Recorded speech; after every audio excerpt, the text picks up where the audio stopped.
자, 여러분, 지금 돈 못 갚고 연체가 되니까 전화 오면 어떡하나, 방문 오면 어떡하나, 이거 걱정이 많이 되시잖아요. 전화 추심, 방문 추심 어떻게 벗어나는지 여기에 대해서 간략히 설명을 드리겠습니다. 첫 번째로 추심에 대한 전반적인 사항을 이해하셔야 되는데, 요즘에 불법 추심이 많이 없습니다. 은행, 저축은행, 캐피탈, 카드사 이런 데는 전부 다 합법적으로 법을 지키면서 추심을 하기 때문에 와서 깽판 놓고 뭐 멱살 잡고 이런 일이 거의 없습니다. 심지어 대부업이라 하더라도 여러분, 대부업이 마음대로 막 하는 게 대부업이 아니고, 대부업도 금융위원회 산하의 대부업협회에 전부 등록된 정식 금융기관들입니다. 이 사람들도 잘못된 추심을 하면 영업정지가 되거나 과태료를 받거나 이런 규정들이 전부 잘 만들어져 있기 때문에 너무 겁먹거나 위축하실 필요 없습니다. 특히 젊은 여성분들 너무 겁먹거나 위축하는 바람에 돈 200만원 변제기 됐으니까 갚아라, 저 말에 너무 겁먹어가지고 무리해서 다른 데서 또 돈을 빌려가지고 저거 갚아준다고 여기서 빌린 거는 빌리자마자 개인회생 신청해야 되고, 이게 더 문제가 될 수 있는 이런 악순환의 연속에 빠질 수 있으니까 너무 겁먹지 말도록 합시다. 두 번째는 독촉 문자에 대해서 말씀드릴 건데, 여러분 연체되면 제일 먼저 문자로 독촉하겠다 뭐 이런 문자가 날아오잖아요. 추심한다, 법조치 예정이다, 뭐 가압류하겠다 이런 식의 내용으로 문자가 날아오는데, 그냥 내가 앞으로 추심을 하겠다, 빨리 돈 갚아라, 뭐 한다 이렇게 경고만 하는 의미일 뿐이지 그 문자 자체로는 아무런 법적 효력이 없습니다. 그러니까 요거는 특별히 대응하실 게 없고 그냥 내버려 두시면 됩니다. 세 번째는 독촉 전화 문제인데, 여러분 금지명령 받은 이후로는 일체의 독촉 행위가 금지가 되기 때문에 전화도 걱정할 필요가 없지만, 신청은 했는데 아직 금지명령을 받지 못한 일주일 남짓의 기간도 있잖아요. 이때는 내가 개인회생을 신청했다는 사실을 알려주고 사건 번호를 불러주면 웬만한 채권자들은 다 떨어집니다. 왜냐하면 조금 있으면 금지명령이 나올 것을 알고 있기 때문에. 그리고 신청조차 못한 사람들 있잖아요. 법무법인에 계약은 했는데 아직 신청은 못했다. 법무법인에 계약을 해도 여러분 서류 제출하고 신청서 작성하고 첨부 서류 스캔해가지고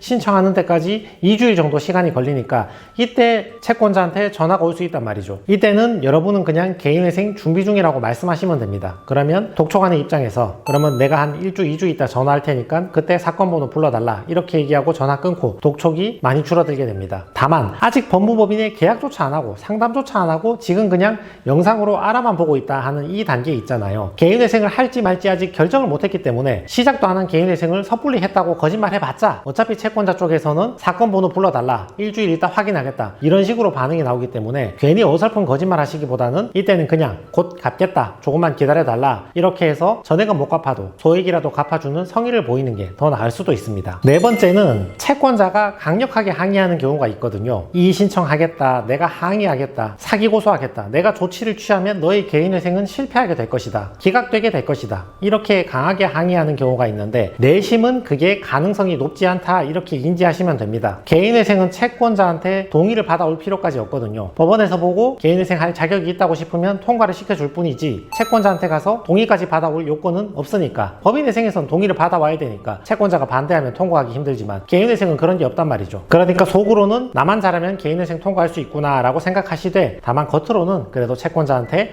미안합니다, 뭐 열심히 개인회생을 통해서 얼마라도 변제하겠습니다 이렇게 말이라도 예쁘게 좀 해주시면 좋겠죠. 단 금융권 같은 경우는 더 이상 추심이나 독촉을 하지 않을 것인데, 개인 같은 경우는 사안에 따라서 사기죄 고소까지 이어지는 경우가 있으니까 이 부분은 전문가하고 상담을 좀 해보시는 게 좋을 것 같습니다. 다섯 번째는 우편물이거든요. 여러분 그 우편함 보면 법조치 예고 통지서 이런 거 날아오잖아요. 내용 읽어보면 추심하겠다, 방문하겠다, 유체동산 압류하겠다, 가압류하겠다 오만 말들이 다 적혀 있는데, 그 우편물 자체는 아무런 법적 효력이 없습니다. 그냥 내가 추심하겠다 하는 일종의 경고일 뿐이지 법적으로 어떤 효과를 창설하는 것은 아니기 때문에 거기에 대해서 별도로 대응하실 필요는 없습니다. 다만 비교하실 게, 법원에서 온 서류는 신경을 쓰셔야 됩니다. 채권자가 자기 이름으로 우편물을 발송한 것은 일종의 구두 경고일 뿐이니까 너무 신경 안 쓰셔도 괜찮은데, 그거 말고 발송인이 채권자가 아니고 법원인 경우가 있다고요. 예를 들어 채권자가 법원에 지급 명령 신청하거나 가압류 신청을 했는데 법원에서 보고 어느 정도 이유가 있다고 생각을 해서 결정을 내리고 채무자한테 송달하는 경우가 있단 말이죠. 이런 것들은 빠뜨리지 말고 내용을 확인하셔야 됩니다. 왜냐하면 경우에 따라서 이의 신청을 해야 되는 경우가 있는데 그 기간이 정해져 있거든요. 법원에서 채권에서 오는 서류, 채권자가 보낸 서류 두 가지는 잘 구분하시기 바랍니다. 여섯 번째는 방문 추심입니다. 여러분이 전화를 너무 안 받으면 방문까지 할 수 있거든요. 개인회생 신청 전이라면 정중하게 사과를 드리고 미안한데 개인회생 준비 중이다. 사건 번호가 1주, 2주 내로 나올 것이니까 그때 불러드리겠다. 안 믿기면 내가 일을 맡긴 법무법인에 전화해서 확인해봐라. 이렇게 말씀 주시면 저희가 채권자한테 또 확인해주면 된다고요. 그 사람 일주일 뒤에 신청 들어갈 예정이니까 기다려 보십시오. 이렇게 얘기해줘도 되는 것이고, 이미 신청이 된 후라면 사건 번호 불러주시면 더 이상 채권자도 별말 없이 돌아갈 것입니다. 왜냐하면 금지 명령이 나왔든지 며칠 뒤에 나올 것이니까. 일곱 번째는 지급 명령 신청이 들어온 경우거든요. 지급 명령은 소송하고 비슷한데 사안이 간단할 때 지급 명령을 신청합니다. 카드사 같은 경우는 카드 쓴 거에 이자를 정확하게 전산으로 계산해서 돈 달라고 하는 거잖아요. 이걸 소송해봤자 채무자 여러분께서 재판 나가봤자 할 말도 없잖아요. 그냥 미안하다 말밖에 할 게 없지. 뭐 삼성카드가 나오고 무슨 억하심정이 있다고 카드 거래 대금을 부풀려서 500만 원 쓴 걸 1000만 원 달라 이렇게 얘기할 이유가 없잖아요. 그러니까 사실관계가 워낙 간단하고 명백하니까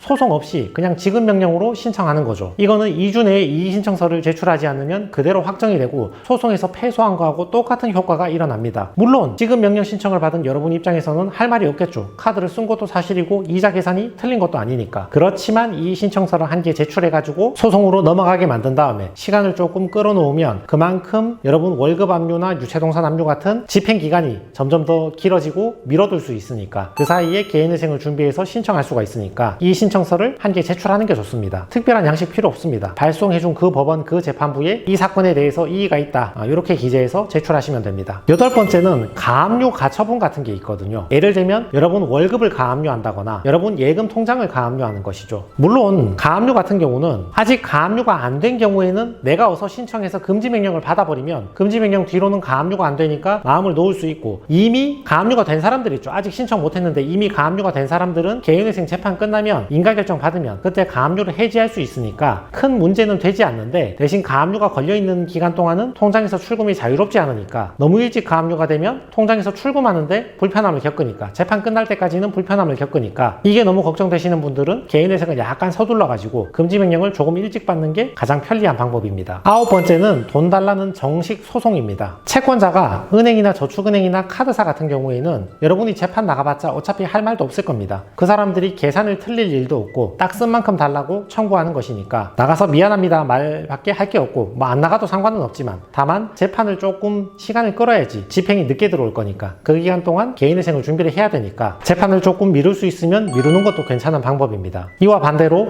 개인 채권자나 상거래 채권자 같은 경우는 3천만 원 빌려주고 1000만 원 받았는데 그럼 2천만 청구해야 되는데 자기 나름의 이자 계산을 특별하게 해서 2,500달러 이렇게 청구하는 경우가 있거든요. 그러니까 계산이 맞지 않는 경우가 많아요. 이런 경우는 개인회생을 할지 말지에 따라서 적극적으로 대응하든지 아니면 금액이 얼마 차이 안 나면 그대로 인정하는 경우가 있는데, 이런 것들은 전문가하고 상담을 좀 해보시는 게 좋을 것 같습니다. 그리고 회생 신청한 이후에 들어오는 소송 같은 경우는 특별히 금액에 이상이 없고 내가 빌린 적도 없는 돈을 달라 한다, 뭐 이 정도 거짓말이 아닌 다음에야 어차피 채권자 목록에 기재하면 소송에서 패소한 거랑 똑같은 효과니까 굳이 너무 신경 쓸 필요는 없습니다. 어차피 내가 개인회생 채권자 목록에 넣고 인정할 채권이니까. 자, 그래서 채권자가 채무자에게 하는 다양한 독촉, 추심의 행위들을 살펴봤는데요. 경우에 따라서는 신경 쓸 필요가 없는 것도 있고 반대로 신경을 좀 쓰고 대응을 해야 되는 것도 있으니까 잘 구분하셔가지고 적절한 대응을 해보시기 바랍니다.